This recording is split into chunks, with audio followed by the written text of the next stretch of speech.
Bismillahirrahmanirrahim. Assalamualaikum warahmatullahi wabarakatuh. Alhamdulillah wa syukurillah amabad. Pada kesempatan sore hari ini kita akan melanjutkan lagi pembelajaran tahsin kita. Dan alhamdulillah pada hari ini Bapak akan memberikan materi yaitu idgham kamil dan idgham nakis. Nah, di dalam pembelajaran idgham kamil dan idgham nakis ini Bapak tidak akan menjelaskan tentang hukum-hukumnya. Akan tetapi Bapak akan menjelaskan dari segi kesempurnaannya. Karena kenapa? Di dalam idgham nakis ini nanti di situ masuk juga idgham mutamatsilain, mutajanisain, idgham biguna bila guna. Oke, jadi semuanya masuk. Akan tetapi Bapak tidak akan fokus membahas ke situ, jadi Bapak akan fokus melihat dari idgham dari sisi kesempurnaannya. Jadi yang pertama materi kita yaitu materi idgham kamil. Sebenarnya apa sih itu idgham kamil? Jadi idgham itu secara bahasa artinya adalah memasukkan, ya, memasukkan ke huruf setelahnya. Oke. Terus adapun idgham kamil ini adalah memasukkan secara sempurna. Oke, seperti itu, memasukkan secara sempurna. Adapun pengertiannya idgham kamil ini yaitu memasukkan satu huruf ke huruf setelahnya secara sempurna. Sekali lagi, idgham kamil adalah memasukkan suatu huruf ke huruf setelahnya secara sempurna. Karena kenapa? Makhraj dan sifatnya sama, sehingga menjadi huruf yang bertasydid. Nah, mungkin adik-adikku belum mengerti yang bagaimana sih itu. Nah, di dalam idgham kamil ini yaitu kita akan memasukkan huruf sebelumnya ke huruf setelahnya. Seperti contohnya ini. Di dalam idgham bila guna.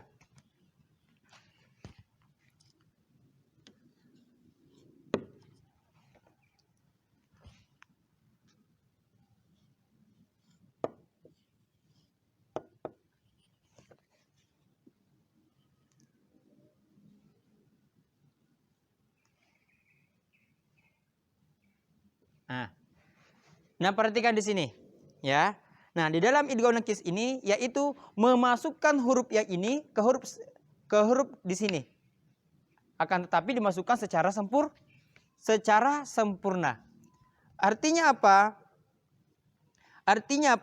Jadi huruf yang ini penyebutannya itu dimasukkan ke sini. Contohnya cara bacanya adalah mirrizqi.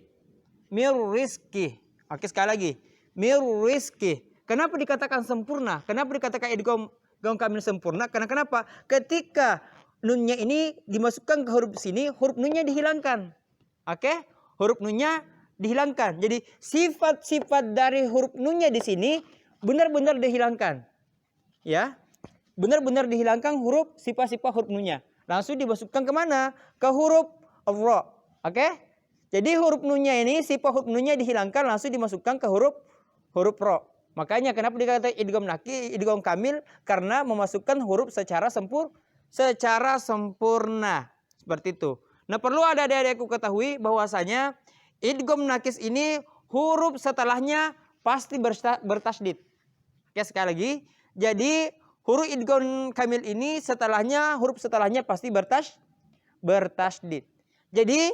Jadi makhrajnya ini dan huruf ra-nya di sini langsung dimasukkan. Jadi sama makhrajnya dan sifatnya. Contohnya sekali lagi Bapak bacakan mirrizqi. Oke? Sekali lagi mirrizqi. Oke, seperti itu. Jadi tidak boleh dibaca min rizki, itu salah. Tidak boleh dibaca apa? Min rizki. Karena kenapa? Ketika nanti kita menyebutkan huruf nunnya, otomatis nanti udah nggak sempurna, bukan lagi idgham kamil namanya. Ya, akan tetapi huruf nunnya dihilangkan, sifat huruf nunnya dihilangkan. Jadi benar-benar ini huruf nunnya ini tidak dibaca, sifatnya tidak disebutkan. Ya, kan perlu kita ketahui bahwasanya sifat huruf nun itu kan pasti ada dengunnya. Ada dengunnya dan telah kita ketahui bersama bahwasanya sifat huruf nun itu sifatnya dengun. Sama halnya dengan huruf mim. Akan tapi ketika dibaca di sini sifat huruf nunnya dihilangkan, langsung dimasukkan ke huruf ra. Jadi dibaca mirrizqi. Jadi nggak boleh dibaca mirrizqi, itu salah. Nah, makanya kenapa dikatakan idgham kamil? Karena huruf yang ininya, huruf nunnya ini sifatnya benar-benar langsung dimasukkan ke sini. Oke, sifatnya dihilangkan. Langsung dimasukkan ke huruf ro-nya. Jadi sekali lagi idgham kamil ini huruf setelahnya pasti apa? Pasti bertasydid seperti itu. Oke? Inilah idgham kamil.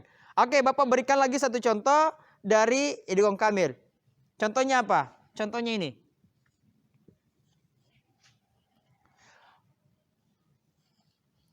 Ar-Rahimi. Sekali lagi Bapak ulangi. Ar-Rahimi. Oke? Ar-Rahimi. Nah, di sini huruf ar-ra, ini huruf lam di sini tidak disebutkan. Oke? Jadi di sini huruf nya dihilangkan, tapi langsung dimasukkan ke huruf ra. Jadi tidak boleh baca ar-Rahimi. Ya, jadi ketika kita nanti baca ar-Rahimi, berarti itu udah nggak sempurna, bukan lagi idgham kamil namanya. Karena kenapa? Perlu kita ketahui idgham kamil itu dibaca sempurna. Jadi betul-betul huruf ininya tidak dibaca. Oke, tidak disebutkan sifatnya, nanti dibaca langsung dimasukkan ke huruf setelahnya. Makanya disebut idgham kamil. Sekali lagi, ar-Rahim. Ar-Rahim. Tidak boleh dibaca ar-Rahim. Jadi benar-benar sifat lamnya ini dihilangkan. Tapi langsung dimasukkan ke huruf ra. Nah, itulah kenapa dikatakan idgham kamil, karena ketika dimasukkan hurufnya benar-benar sempurna. Tidak disebutkan huruf yang memasukkannya. Ya, tidak dimasukkan huruf yang memasukkannya. Yaitu huruf lam tidak disebutkan dan huruf nunnya tidak disebutkan. Ini contoh dari dua kalimat ini. Seperti itu. Mungkin adik-adikku udah paham, itulah dikatakan namanya idgham nakis. Akan tapi ketika misalnya kita melihat dari segi hukum, dari segi hukumnya ini idgham bila gunnah. Karena kenapa? Ada nun mati dan tanwin bertemu dengan apa? Dengan huruf ra itu dan huruf la itu dikatakan huruf idgham bila gunnah. Akan tapi di contoh ini nun mati bertemu dengan huruf ra. Jadi ketika misalnya kita melihat dari segi hukumnya ini adalah idgham bila gunnah. Akan tetapi kita tidak melihat dari segi hukumnya. Kita lebih fokus kepada kesempurnaannya. Kenapa dikatakan idgham kamil? Karena hurufnya yang ini nun dihilangkan, tapi langsung dimasukkan ke huruf ro-nya. Jadi sifat huruf nun ini dimasukkan ke huruf ro. Oke, sifatnya langsung dimasukkan huruf ro. Ingat, kuncinya idgham kamil adalah mahraj dan sifatnya. Oke, sama mahraj dan sifatnya. Sekali lagi, sama mahraj dan sifatnya. Khususnya idgham kamil. Sekali lagi, idgham kamil huruf setelahnya pasti bertasydid. Paham adik-adikku? Udah paham apa itu idgham kamil? Oke, alhamdulillah kalau udah paham. Nah, nanti Bapak akan kasih contoh-contoh yang banyak nanti di bawahnya nanti. Oke. Jadi intinya idgham kamil itu dibaca sempurna. Oke, dibaca sempurna. Jadi seperti itu. Oke, selanjutnya materi selanjutnya yaitu idgham nakis. Nah, ketika misalnya ada idgham kamil, otomatis ada idgham nakis. Seperti itu. Jadi ada pasangannya. Apa itu idgham nakis? Jadi kalau misalnya idgham tadi sama, idgham itu memasukkan, adapun nakis itu artinya kurang. Artinya kalau kurang artinya tidak sempurna. Kalau idgham kamil tadi yang ini sempurna, otomatis nakis tidak sempurna. Seperti itu. Nah, apakah itu idgham nakis? Adapun idgham nakis pengertiannya adalah yaitu mengidghamkan atau memasukkan suatu huruf ke huruf setelahnya sebatas pada huruf makhraj, bukan pada sifatnya. Oke, sebatas hanya maroj bukan pada sifatnya. Disebut idgham nakis karena masih tersisa sebagian sifat-sifat huruf yang didghamkan. Oke. Nah, perlu Bapak jelaskan kenapa dikatakan idgham nakis? Karena masih tersisa sifat-sifat huruf yang didghamkan. Kalau yang tadi idgham kamil ini benar-benar sifatnya dihilangkan. Akan tetapi kalau idgham nakis sifatnya benar-benar dihilangkan. Oke? Kalau idgham nakis benar-benar sifatnya masih ada, tidak dihilangkan. Nah, Bapak berikan contoh yang mana sih idgham nakis? Contohnya seperti ini.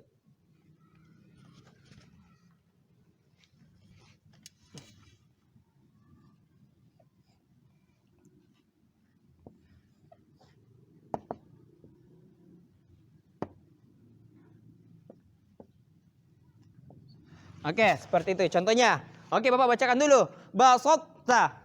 Oke, sekali lagi.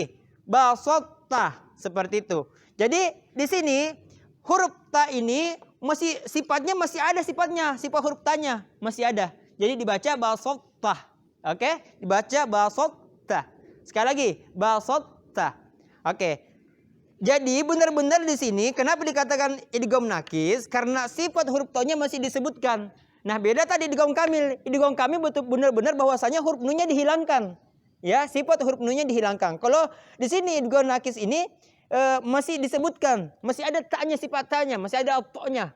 Oke, masih ada sifat huruf to-nya. Sekali lagi, basotta. Oke.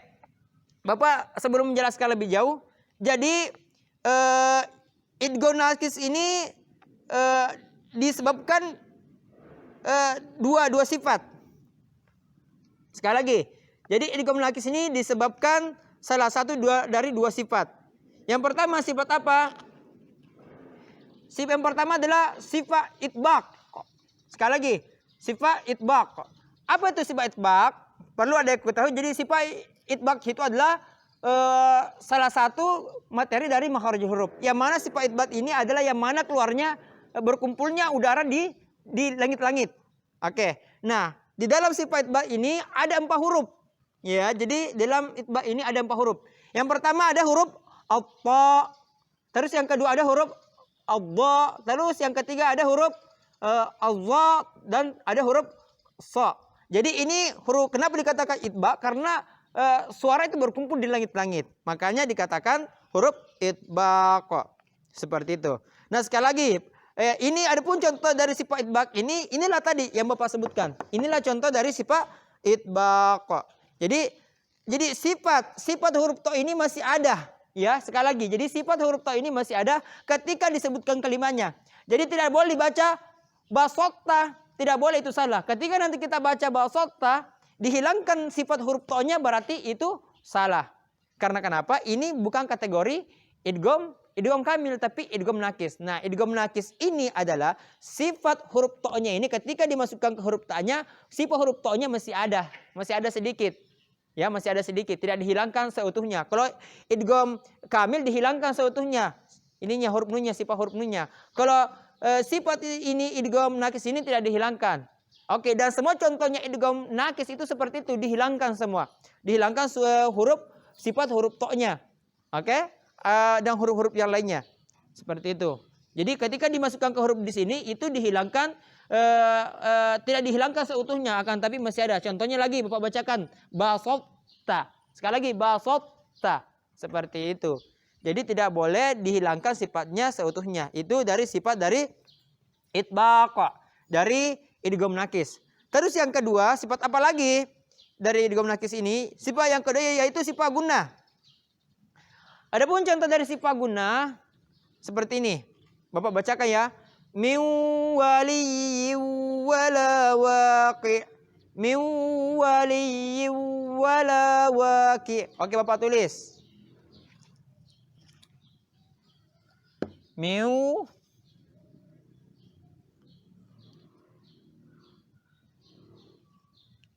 wali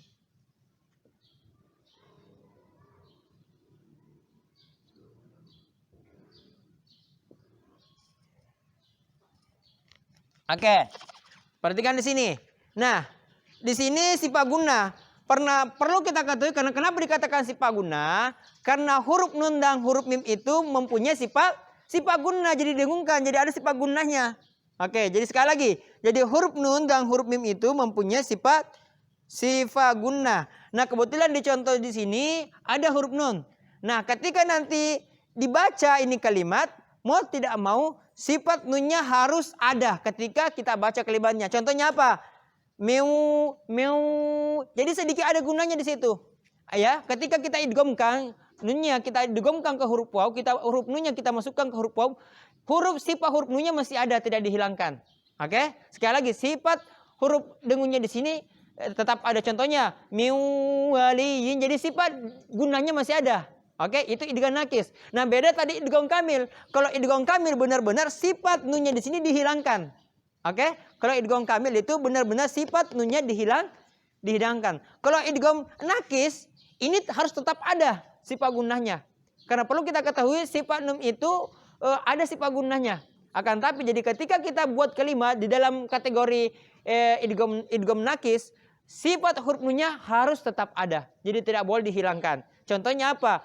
Miu waliyin, ditekut 2 rakaat, ditahan 2 ketukan. Miu waliyin. Jadi masih terasa sifat gunnahnya. Nah, kenapa dikatakan idgham nakis? Itulah tadi karena sifat dari huruf nunnya ini masih dibaca. Seperti itu. Udah paham adik-adikku? Maka itulah pembelajaran kita hari ini, yaitu idgham nakis dan idgham kamil. Perlu adik-adikku ketahui, ada catatan untuk bacaan ayat alam nakhlukum ini dibaca dengan idgham kamil.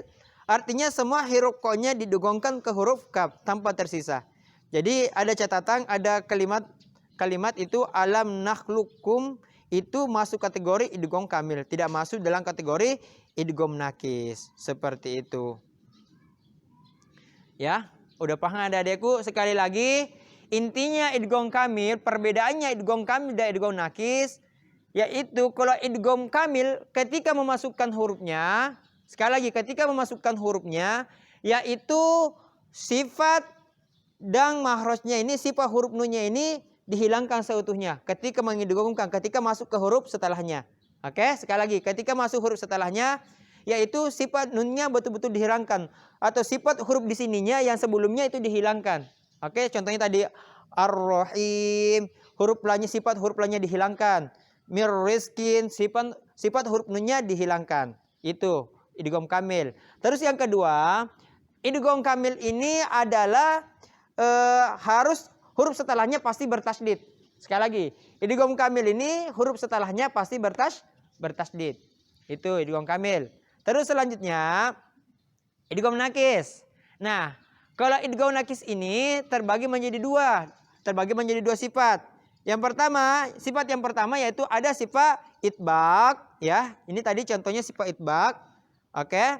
Terus yang kedua ada sifat gunnah. Nah, sifat itbaq itu adalah yang mana hurufnya itu pengucapannya itu adalah berkumpul di langit-langit suara, ya. Berkumpul, contohnya oppa. Jadi itu pengucapannya berkumpul di langit-langit. Jadi ada 4 hurufnya, ya. Huruf idgham nakis khususnya dalam sifat itbaq ada 4. Yang pertama ada huruf oppa, huruf adha, huruf azza, dan huruf sa. Jadi ada 4. Nah, itbaq itu artinya adalah berkumpulnya suara di langit-langit. Jadi sifatnya ada sifat itbaqnya. Terus yang kedua ada juga sifat gunnahnya. Jadi ketika misalnya ada contoh dari sifat gunnah dari idgham nakis, yaitu sifat huruf nunnya gunnahnya harus tetap ada.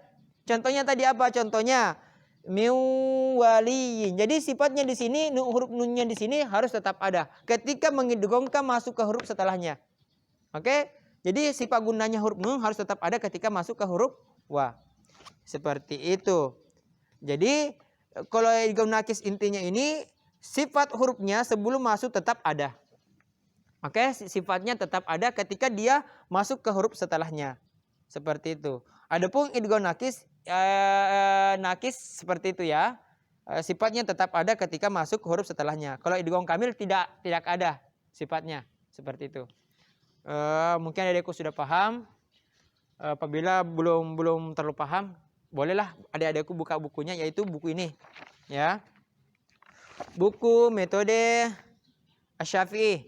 Oke, buku rujukan kita dalam mempelajari ilmu tajwid. Jadi adik-adikku bisa buka di rumah sambil melihat video Bapak ini supaya bisa lebih paham, seperti itu. Bapak menjelaskan hanya lebih simpel, yang lebih mudah dipahami, seperti itu. Mungkin cukup sekian dari Bapak. Apabila masih banyak kekurangan, Bapak mohon maaf yang sebesar-besarnya. Mungkin cukup sekian. Wassalamualaikum warahmatullahi wabarakatuh.